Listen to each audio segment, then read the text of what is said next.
Is a 6.7% multi-year guaranteed annuity too good to be true? Hello, members, super savers, and Bond Course fans. I hope you're healthy and well, and welcome to part 2 of our 2-part mini-series on multi-year guaranteed annuities, MIGAs. Annuity rates remain at some of the highest levels that we've seen in recent years, and may be something to consider for those of you in our community who are looking for a bit more stability and predictability in your portfolio in times of uncertainty.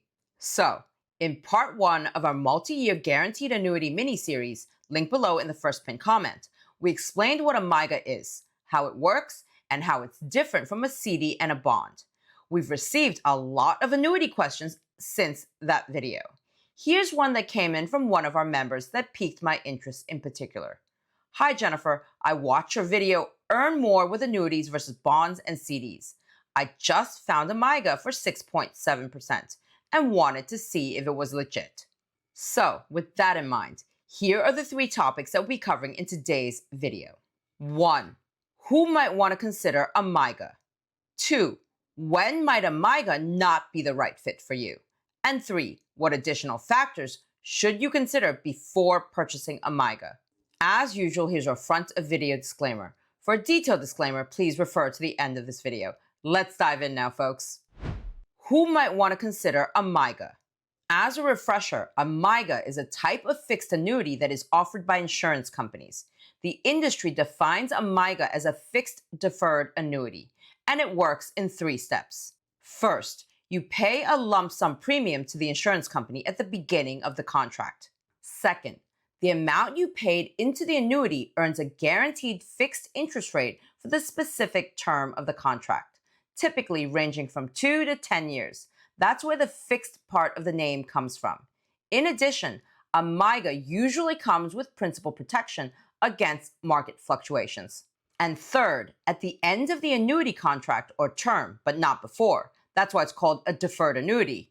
At the end of the annuity contract or term, you get paid out the principal plus interest. At this point, you can either withdraw the full amount in cash, renew the contract, or convert it into another annuity product, such as a single premium income annuity, or SPIA, if you want to convert it into a lifetime income. You may want to consider a MYGA if you check one or more of these boxes. You are nearing retirement and want to convert the lump sum payout from a MYGA into a lifetime income stream at maturity. If you're pre-retiree considering annuitization, as the industry would say, you may be able to do this conversion tax-free. The reason is that MYGAs may often be exchanged tax-free into other annuities, like single premium income annuities, or SPIAs, via a 1035 exchange.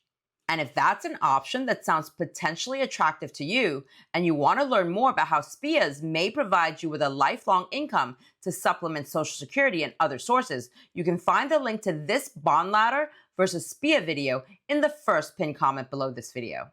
You may also want to consider a MYGA if you're a conservative investor with a low risk tolerance and seeking safe fixed returns without market exposure, as a MYGA offers principal protection and predictable growth over its lifetime. You're a tax-conscious investor. For example, you're in a higher tax bracket now, and you might be able to benefit from tax-deferred growth if you can delay withdrawals until you're in a lower tax bracket. You're a long-term saver with at least a 2-year investment horizon who doesn't need immediate liquidity and wants higher yields than CDs. You're a yield-seeking fixed income investor looking to allocate a portion of your portfolio with a horizon of up to 10 years to somewhat higher yielding but still stable, low-risk assets. Remember, MYGAs tend to pay more than treasuries currently.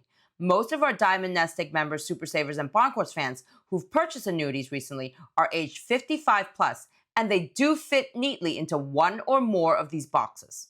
Some even fit into all of these boxes. So if this sounds like you, shoot us an email at jennifer@diamondnestegg.com so that we can connect you with our trusted annuity specialist, because there is no cookie cutter one-size-fits-all annuity solution.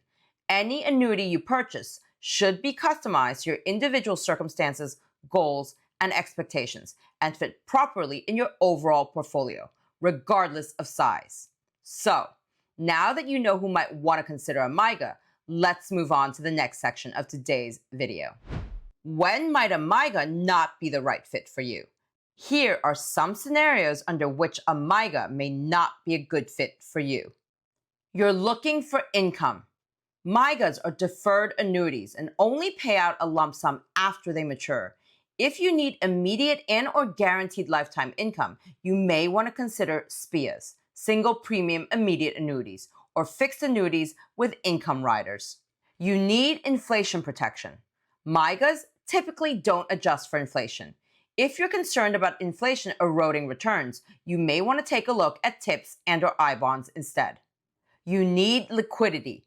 If you think you might need access to your funds before the term ends, beyond the 10% penalty-free annual withdrawal after the first year that many annuities allow, a MIGA is likely not for you due to the often high surrender charges in the early years. You're a long way from retirement. Early withdrawals before age 59 and a half incur a 10% IRS penalty plus taxes, making MIGAs less attractive unless held in a tax-advantaged account. You're looking for high growth.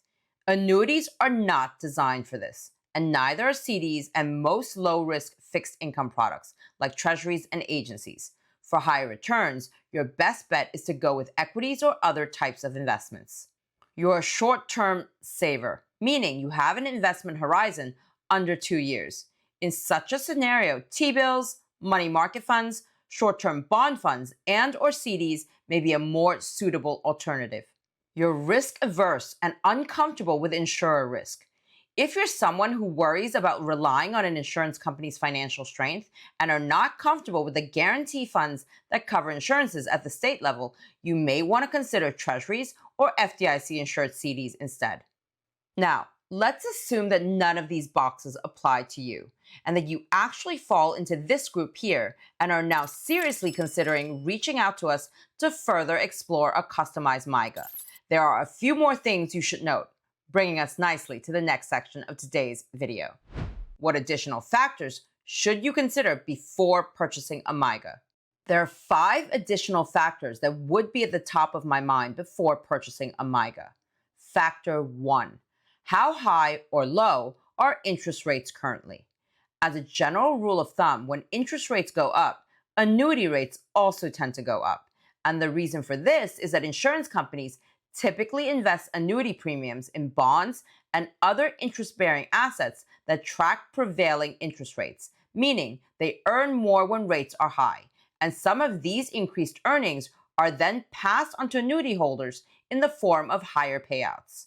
Like I said at the beginning of this video, annuity rates are at some of the highest levels that we've seen in recent years. And the reason for this is precisely because interest rates are higher than they've been in a long time. So if you've been thinking about MIGAs or other annuities, now may be a good time to better understand them and figure out whether one might be right for you before the Fed eventually lowers rates. Factor 2. What is the credit rating or default risk of the insurance carrier? All else being equal, higher MIGA rates also imply higher insurer risk. Let's go back briefly to this earlier email about the 6.7% MIGA that one of our members inquired about. Most of the MIGAs we've seen in recent weeks from the highest rated insurance companies such as Mass Mutual, Northwestern Mutual, and New York Life have been in the range of the mid-4s to the high 5s.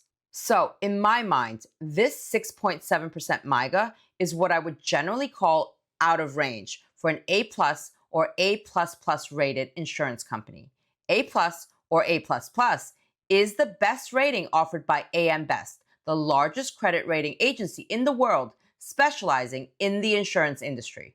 At the time of this taping, we were not able to confirm with 100% certainty from our member which insurance company was issuing this 6.7% annuity, but the one that we did find via an online search is Knighthead Life. And the 6.7% is on a 7-year MIGA for an investor who resides outside of California, investing more than $100,000. From what we could gather, Knighthead Life seems to be on the smaller and less well-known end of the insurance company spectrum. It's a relative newcomer to the market, and even though it's not rated A+ or A++, it does have a solid A- investment grade rating from AM Best, and seems to have been growing fast. Now, my personal preference would be to invest with a larger, more established insurance company with an A+ or A++ rating if I were contemplating a longer-term annuity product. But if Nighthead Life's risk profile is something that you're comfortable with, you may want to have a look. I've linked their website in the first pinned comment in case you're interested. Questions you might want to ask yourself about the insurer could include: how long has the insurance company been in operation? What is their financial health? Do you expect the insurance company to still be around over the life of the MYGA contract? And so on. Yes, state guarantee associations offer some level of protection in the event of insurer default. But is this something that you're prepared to deal with? Which brings us to factor 3. What is the level of annuity protection in your state? As I mentioned in part 1 of our MIGA mini-series, state guarantee associations offer annuity protection that can range from as low as $100,000 to as high as about $500,000, depending on the state. Make sure you understand what the limit is in your state and how this protection would work for your annuity investment if your insurer were to go bankrupt, especially if you decide to go with a lower rated or riskier insurance company. Factor 4. Does your annuity include market value adjustments, or MVAs? MVAs adjust the surrender value if you withdraw funds early, beyond the typically normal 10% penalty-free amount per year that is permitted by most annuities during the surrender period. The detailed calculations can get complex, but in a nutshell, if interest rates rise after the time of purchase, a negative MVA reduces the annuity payout, and if rates fall, a positive MVA increases the annuity payout. MVAs can complicate withdrawals, especially if you hold your annuity in a tax-advantaged retirement account where you may be subject to RMDs. So make sure you know how this feature works if it's a part of your annuity contract. And also make sure that you fully understand the tax implications in general of holding MIGAs in a tax-advantaged retirement account. MIGAs are already tax-deferred by design, so holding them in a tax-advantaged retirement account may not make sense for everyone. Factor 5. How comfortable are you with mixing up the fixed income allocation in your portfolio? Annuities, while they are insurance products at their core, are usually considered as part of your fixed income portfolio, meaning you could hold a mixture of bonds, CDs, and annuities in your fixed income portfolio if it fits your situation.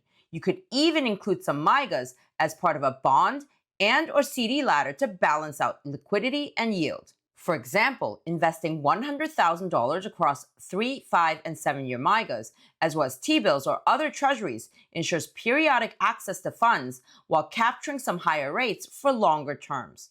And if you invest your treasury allocation mostly into short-term T-bills and combine them with longer-term MIGAs, you've essentially created a barbell strategy for yourself. Bond masters, folks, please refer back to Module 3 on bond ladders and other bond strategies, and specifically this video here for a refresher on barbell strategies.